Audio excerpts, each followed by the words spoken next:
হামিদা ও মুসাল্লিয়া আম্মা বাদ। সম্মানিত তরুণ ওলামাই কেরাম এবং তোলাবা ইজম, আপনাদের উদ্দেশ্যে ওয়ালা এবং বারা সম্পর্কে সংক্ষিপ্ত একটা গুরুত্বপূর্ণ আলোচনা করব। আমরা আহলুস সুন্নাতুল জামায়াতের প্রত্যেকেই এক আল্লাহ তাআলার বান্দা এবং এক রসুলের উম্মত।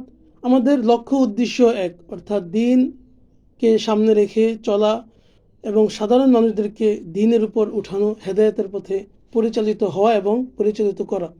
কিন্তু দুঃখজনকভাবে লক্ষ্য করা যাচ্ছে আমাদের ইমান আকিদায় এক হওয়ার পরেও নিজেদের মধ্যে দুনিয়াবি কোনো সাধারণ এখতলাফের কারণে, রাজনৈতিক ভিন্নতার কারণে, দলগত কিংবা সংগঠনের ভিন্নতার কারণে, কিংবা মাদ্রাসা দ্বারা ভিন্ন হওয়ার কারণে একে অপরের সামান্য তুচ্ছ ভুলগুলো নিয়ে আমরা এমনভাবে সমালোচনা করি অনলাইনে অফলাইনে, যখন বর্তমানে এক একটা শব্দ প্রায় কোটি কোটি মানুষের সামনে চলে যাচ্ছে।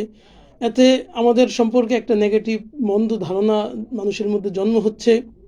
আসুন আমরা নিজেদের মধ্যে এখতলাফ কমাই, বাতিল দমনে আমিত্ব দমাই, এই নীতিতে দুনিয়াবি সাধারণ ভুলগুলো, যেটা দিনই ভুল না এবং প্রদভষ্ট কিছু না, বাতিল কিছু না, এমন না হওয়ার আগ পর্যন্ত অন্য কোনো ভাই, আমার দিনই ভাই যদি হয়, আহলে সুন্নাত জামাতের প্রকৃত আহলে সুন্নাত জামাতের অনুসারী, তাদের সাধারণ ভুলগুলোকে আমরা এড়িয়ে চলি।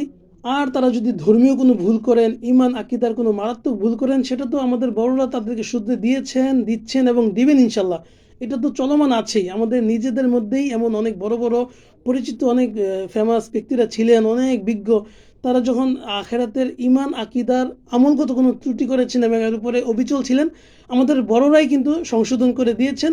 সংশোধন না হইলে তাকে বর্জন করেছেন, সাধারণ মানুষদেরকে তার বিষয়ে সতর্ক করেছেন। এটা তো চলমান। আমার উদ্দেশ্য হলো দুনিয়াবি ভুল, রাজনৈতিক কোনো ভুল, এখতলাফগত কোনো ভুল, যে ভুলটা ইমান আকিদার সাথে সম্পৃক্ত না, এমন কোনো ভুল যখন আমাদের কৌমি ভাইয়েরা, কৌমি কোনো আলেম করে থাকেন, সেই ভুলটা আমাদের বড়রা অবশ্যই ধরিয়ে দিচ্ছেন। এবং এই ভুলটা ইমান আকিদার মতো এত মারাত্মক কোনো ভুল না হওয়ার কারণে আমরা যদি অনলাইনে অফলাইনে তার সমালোচনায় মেতে উঠি, তাহলে সাধারণ মানুষের কাছে একটা ভুল মেসেজ যাচ্ছে এবং একটা নেগেটিভ প্রভাব ফেলছে। এজন্যে আমাদের নিজেদের মধ্যে এখতলাফ কমাই এবং বাতিল দমনে, বাতিল চিনতে হবে বাতিল কারা, বাতিল দমনে আমিত্ব দমাই, এই নীতিতে আমরা এক থাকবো। আলহামদুলিল্লাহ আমাদের একটা সিলসিলা আছে, মাকবুল একটা সিলসিলা জামাত আছে। রসুল সাল্লাল্লাহু আলাইহি ওয়াসাল্লাম থেকে নিয়ে সাহাবায়ে কেরাম, তাবেঈন, তাবেঈন, আইম্মে মুজতাহিদিন, উলামা তোলাবা এবং আকাবিরদের সিলসিলা আমাদের একটা সুন্দর একটা জামাত। আমরা এই জামাতের অনুসারীরা যদি আমরা একে অপরের বিরুদ্ধে এভাবে লেগে থাকি অনলাইনে অফলাইনে, কিংবা মাইক পাইলে তার অমুকের বিরুদ্ধে বলতে থাকি, তাহলে কিন্তু নামদারি বাতিলরা সুযোগ পাচ্ছে, বাতিলরা উস্কে দিচ্ছে। যেমন আমি অনলাইনে অফলাইনে এমন আলোচনা করলাম যে আলোচনাটা আমারই এক সাথী ভাই কিংবা আমাদেরই এক মাসলাকের, আমাদেরই আহলে সুন্নাত জামাতের অনুসারী এক ভাইয়ের মানহানিকর হয় এবং মানুষের মধ্যে একটা নেগেটিভ ধারণা হচ্ছে, সেই জিনিসটা থেকে এড়িয়ে চলবো। কিছু বাতিল লোক আছে এবং বাতিল পথভ্রষ্ট দল আছে, তারা আলেমদের সমালোচনাকে উস্কে দেয়, অহেতুক একটা জিনিস। তার সাথে সাথে আমরাও যদি তাল মিলাই, তাহলে কিন্তু এটা হচ্ছে না। এজন্য আমার কথা সারমর্ম হলো, দুনিয়াবি কোনো সাধারণ ভুল, একতলাফ, রাজনৈতিক ভিন্নতা, দল ভিন্নতা, সংগঠন ভিন্নতার কারণে কিংবা দ্বারা ভিন্ন হওয়ার কারণে আমরা পরস্পরে ভ্রাতৃত্ব বজায় রাখবো। তার দুনিয়াবি কোনো একতলাফ ভুলের কারণে তার সমালোচনা করে তাকে মানহানি করব না।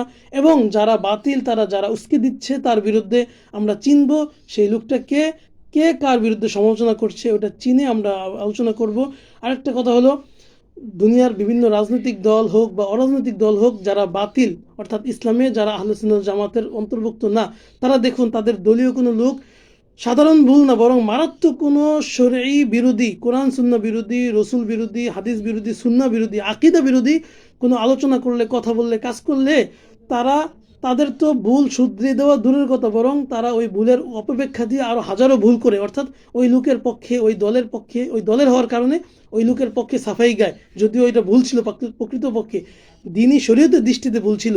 কিন্তু তার ভুলটা যখন অন্য আলেমরা সাধারণ মানুষদেরকে সতর্ক করার জন্য বলে দেন, জানান, তখন তারা এমনভাবে আক্রমণ করতে থাকেন, তাদের ব্যক্তিগত বিষয় নিয়ে, তাদের অতীত বিষয় নিয়ে, মানে অহেতুক বিষয় নিয়ে এডিটিং করে, বিভিন্ন ছবি পিকচার এডিটিং করে তাদেরকে অপমান করতে থাকেন। কিন্তু ওই যে বাতিল দল প্রকৃতপক্ষে ভুল করছে, সেই ভুল কিন্তু শুধরানো হলো না।